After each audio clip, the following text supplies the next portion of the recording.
முன்னாள் மத்திய அமைச்சர் மு க அழகிரி சென்னையில் நடத்திய பேரணி குறித்து அரசியல் நோக்கர்களின் பார்வை என்ன என்று பார்க்கலாம். திமுகவில் திருப்பி எடுக்காத அந்த ஒரு சிச்சுவேஷனில் திமுக இதுவரை அவருடைய கருத்துக்கு ஒரு மாற்று கருத்தோ இல்லை என்றால் அவர் ஆதரித்தோ ஒன்றும் பேசாத ஒரு சூழ்நிலையில் அடுத்ததாக என்ன மாதிரியான நடவடிக்கைகள் அவர் எடுக்கக்கூடும், அடுத்ததாக திமுக என்ன மாதிரியான நடவடிக்கைகள் இறங்கக்கூடும் என்றதும் நாம் பார்க்க வேண்டியதாக இருக்கிறது.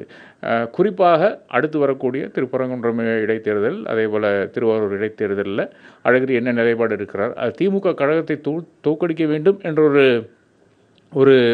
ஒரு எண்ணத்தோடு அவர் களமிறங்குகிறாரா, இல்லை தங்களுக்காக தங்களுடைய இடத்தை தக்க வைக்கிறது, இல்லை என்றால் தன்னுடைய அரசியல் இம்பார்ட்டன்ஸை தெரிவிக்கிறதுக்காக ஒரு ஆப்பர்ச்சுனிட்டியாக யூஸ் பண்ணுறாருங்கிறது தான் ஒரு முக்கிய கருத்தாக நிலவுகிறது.